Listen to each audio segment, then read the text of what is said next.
நேயர்களே, இன்றைக்கு நாம் கத்தாருடைய நிகழ்வுகள்ல ஒரு எல்லை மீறிய தாக்குதலை, சாவரின் தேசத்திற்கு எதிரான தாக்குதலை, இறையாண்மைக்கு எதிரான தாக்குதலை நடத்தின போதும் கூட ஒட்டுமொத்த அரபுகளுடைய ரியாக்ஷன் என்னதாக இருக்கிறது? அமெரிக்காவும் அமெரிக்காவுடைய மிக நம்பிக்கைக்கு உரித்தான கத்தரில் இன்றைக்கு நடத்தியிருக்கிற அந்த தாக்குதலின் பின்னணி குறித்து சர்வதேச ஊடகங்களினுடைய செய்திகளை நான் உங்களுக்கு தரப்போகிறேன். முதலில் இஸ்ரேல் என்ன சொல்லி இருக்கிறது அப்படின்ட்டு நாம பார்ப்போம். வழக்கம் போல் இஸ்ரேல் இந்த தாக்குதலை நியாயப்படுத்துகிறது. இஸ்ரேல் அமெரிக்காவுக்கு தெரிவித்துதான் இந்த தாக்குதலை நடத்தியிருப்பதாக இஸ்ரேல் தூதர் எச்சில் லேயட்டர் ஹஸ் பீன் கன்ஃபார்ம்ட். அவர் இதை உறுதி செய்கிறார். அவர் என்ன உறுதி செய்கிறார் அப்படின்னு பார்த்தா, இந்த விடயத்தில் நாங்கள் அமெரிக்காவுடன் இணைந்தே செயல்படுகிறோம் என்று இஸ்ரேலுடைய அமெரிக்காவுக்கான தூதர் எச்சில் லேயட்டர் அவர் உறுதி செய்கிற தகவலை நீங்கள் புரிந்து கொண்டால், அமெரிக்காவுடைய பிளஷிங் ஆசீர்வாதம் இல்லாமல் இந்த தாக்குதல் நடந்திருக்க வாய்ப்பில்லை. ஆனால் அமெரிக்கா என்ன சொல்கிறதுனா, நோ நோ நோ நோ எங்களுக்கு எதுவுமே தெரியாது, இந்த விமானம் கத்தர் எல்லைக்குள் சென்ற பிறகுதான் எங்களுடைய இராணுவ அறிஞர்கள் தலைவர்கள் எங்களுக்கு கனெக்ட் பண்ணாங்க, அதற்குள் தாக்குதல் நடத்தப்பட்டு விட்டது என்று வடிகாலத்தில் என்ன சொல்றது, ஜமக்காலத்தில் கெட்டப்பட்ட ஒரு பெரும் பொய்யை அவர்கள் செய்து கொண்டிருப்பதும் உலகம் சொல்கிறது. இன்னைக்கு சவுதி அரேபியாவிலிருந்து வெளியாகிற மிக முக்கியமான நியூஸ் ஏஜென்சி அல் அரேபியா இஸ்ரேல் செய்தியை மேற்கோள் காட்டி, அமெரிக்கா தெரிவித்து பச்சை கொடி காட்டிய பிறகுதான் தாக்குதலை தொடர்ந்ததாக அல் அரேபியா தன் கருத்தை தெரிவிக்கிறது. அல் அரேபியா என்ன சொல்லுகிறதுனால், அமெரிக்காவுடைய பச்சை கொடிக்கு பின்பு, அமெரிக்காவுடைய பெர்மிஷனுக்கு பின்பு, அமெரிக்காவுடைய ஆசீர்வாதிக்கப்பட்ட சொல்லாடல்களுக்கு பின்புதான் கத்தரை தாக்குங்கப்பா, நான் பின்னாடி இருக்கேன் அப்படின்னு சொன்ன பிறகுதான் இந்த தாக்குதல் நடத்ததாக அல் அரேபியா சவுதியிலிருந்து தன் செய்தியை தெரிவித்துக் கொண்டிருக்கிறது.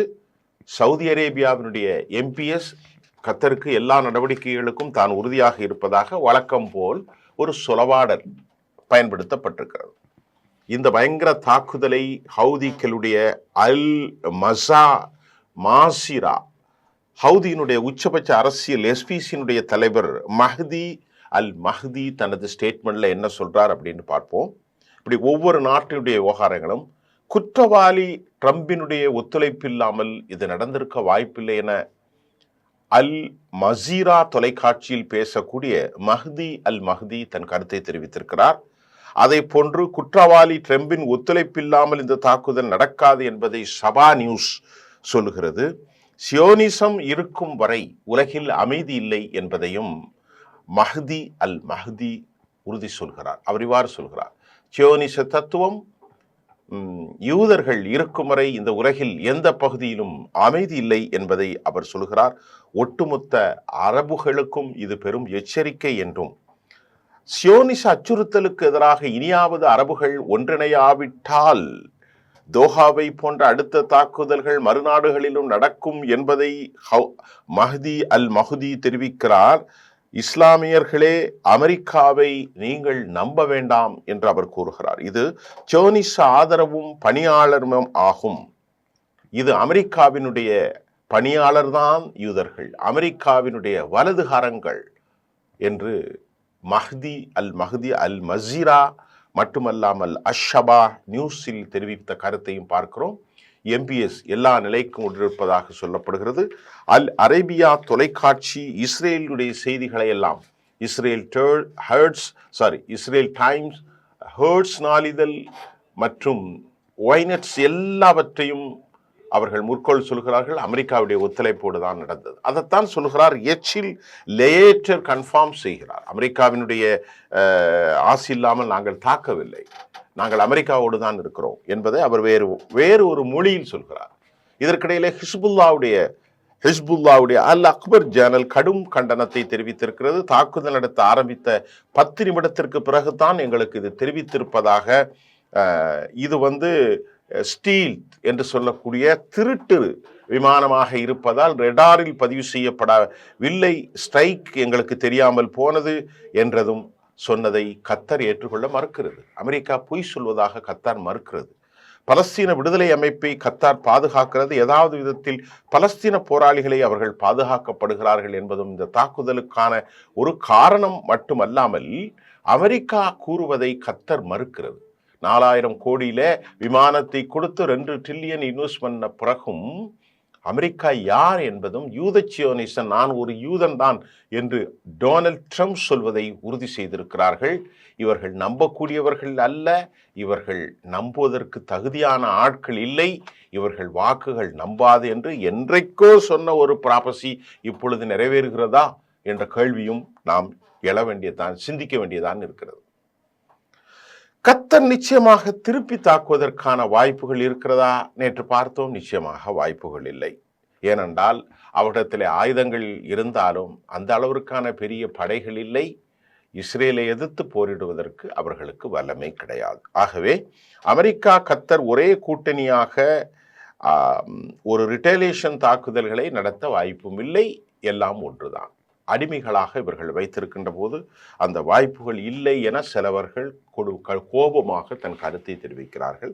ஹமாஸினுடைய செய்தி தொடர்பாளர் என்ன சொல்கிறார் என்றால், the strike in Doha the threaten regional stability என்ற கருத்தை அவர் சொல்கிறார். நாங்கள் தொடர்ந்து போராடப் போகிறோம். பலஸ்தீனத்தை தாண்டி ஒட்டுமொத்த அரபு நாடுகளுக்கும் இது ஒரு பெரும் எச்சரிக்கை என்று சொல்கிறார். இதற்கிடையில ஐடிஎஃபினுடைய தலைமை செய்தியாளர் தலைவர் இயால் ஜமீர் இஸ்ரேல் அடுத்த கட்ட நிலைக்கு போரை முன்னெடுத்து செல்கிறது என்றும் அவர் சொல்கிறார். அடுத்த கட்ட போர்னா என்ன? இயால் ஜமீருடைய கருத்தை நம்ம பார்ப்போம். காசாவை தாண்டிட்டோம். காசாவில் நாங்கள் 6ஆம் தேதி செப்டம்பர் 6 கிடியன் சாரட் பி தாக்குதலை தொடங்கிட்டோம். இனி நெக்ஸ்ட் ப்ரமோஷன், அடுத்த கட்டத்துக்கு நாங்கள் இப்படி தான் போவோம். உலகத்தில் எங்கே இருந்தாலும் தாவி தாவி தாவி உங்களை கொள்வோம்.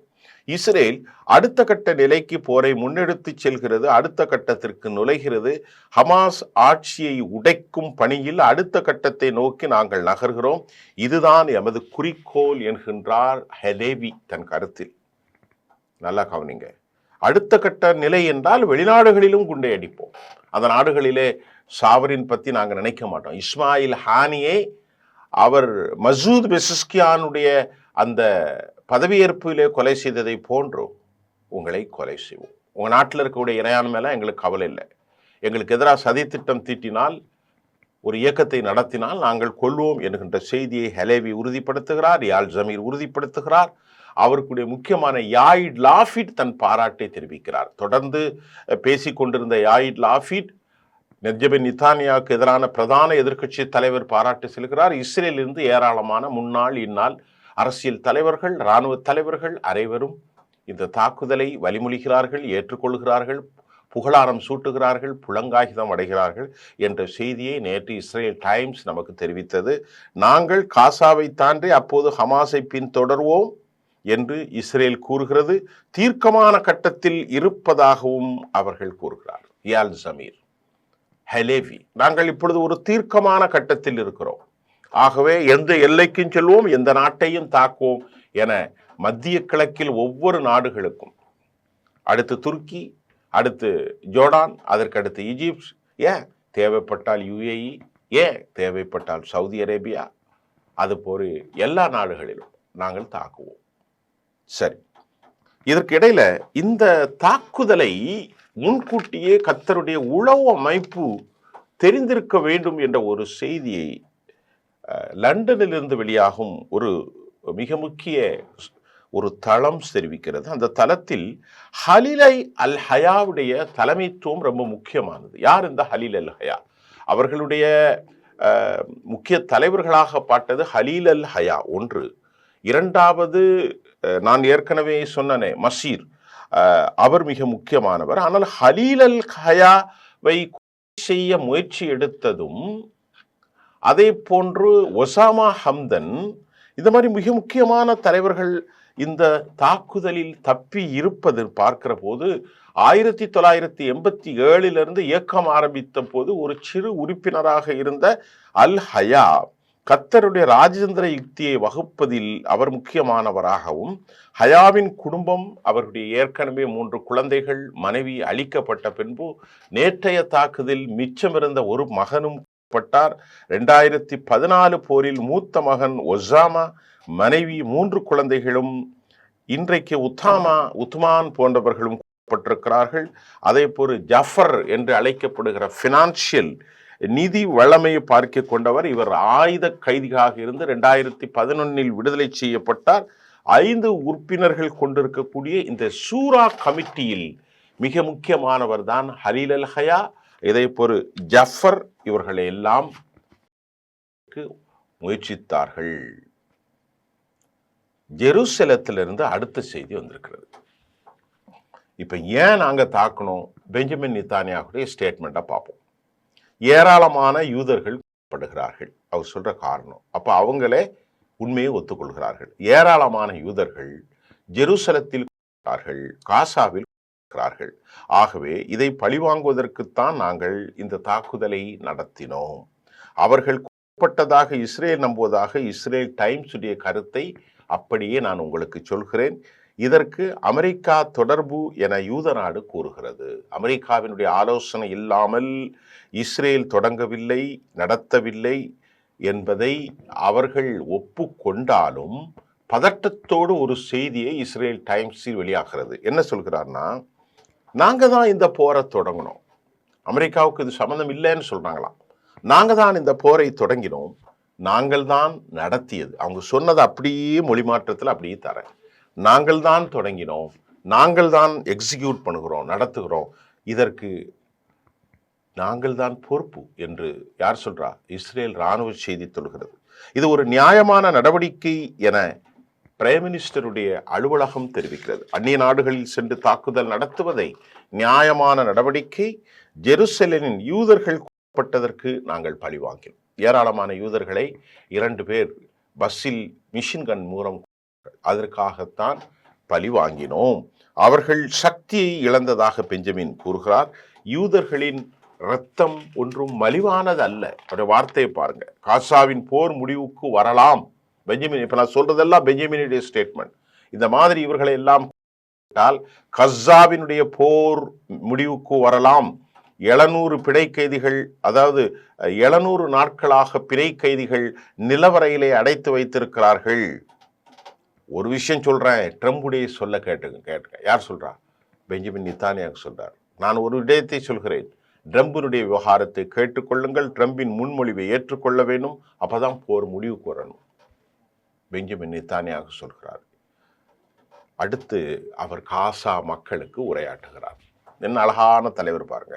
பெஞ்சமின் நெத்தன்யாஹு மக்களை எல்லாம் கூப்பிட்டு, பிள்ளைகளை எல்லாம் கூப்பிட்டு, பொது இடங்களில் எல்லாம் குட்டு விட்டு, ஜிஹெச்எஃப்பின் மூலமாக சாப்பாடு வாங்க வந்தவர்களாம் சுட்டுவிட்டு, 700 ட்ரக் தேவை இருக்கிற இடத்தில் 25 கூட அனுப்பாமல் பசியால் சாகடித்து விட்டு, இந்த மாபெரும் தலைவர் காசா மக்களுக்கு ஒரு அட்வைஸ், அது அப்படியே தமிழ்ல உங்களுக்கு தரேன். காசா மக்களே, நீங்கள் ஹமாஸை நம்ப வேண்டாம். நிறைய பேசியிருக்காரு, அதெல்லாம் தேவையில்லை.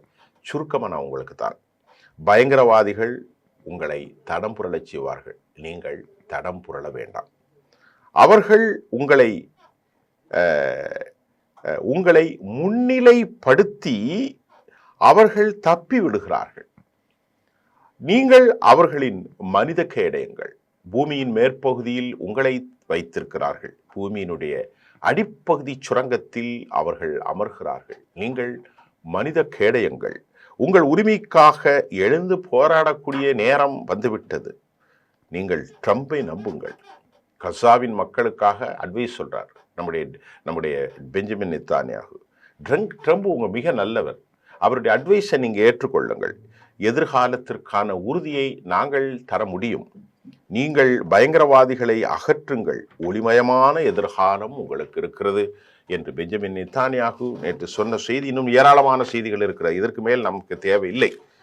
இப்பொழுது ஒரு செய்தி இன்னைக்கு உறுதியாக இருக்கிறது. அமெரிக்காவினுடைய ஒப்புதலோடு தான் இந்த தாக்குதல் நடத்ததாக சவுதி அரேபியாவுடைய பிரதான நியூஸ் ஏஜென்சி அல் அரேபியா தன் கருத்தை தெரிவிக்கிறது. இன்றைக்கு காலை மற்றொரு செய்தி, அழகான ஆங்கிலத்தில் பேசுகிறார் எம்பிஎஸ். மிக வேகமாக மொழியாக்கம் செய்ய முடியாத அளவிற்கும் அவர் பேசுகிற காணொளி தற்போது காலை டைம்ஸ் ஆஃப் இந்தியாவிலே வெளியாகி இருக்கிற செய்தியை நாம் பார்க்க முடிந்தது.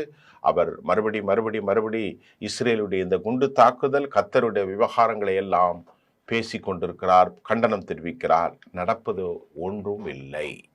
ஆகவே இது அரபுகள் இனி என்ன செய்ய போகிறார்கள் என்பது அரபுகளின் கையில் தான் இருக்கிறது. ஒட்டுமொத்த ரீஜனல் த்ரெட்டன்ஸாக இருக்கும் என்பதுதான் உண்மை. ஆனால் அவர்கள் தொடர்ந்து அழிந்து கொண்டிருக்கிறார்கள் என்பதை நான் சொல்லவில்லை. பெஞ்சமின் நெத்தன்யாகு 2 கருத்துக்களை வலியுறுத்தினார். எங்கள் மக்களை நீங்கள் அவ்வளவு சீப் இல்லை, எங்கள் இரத்தம் அவ்வளவு எளிதானதல்ல.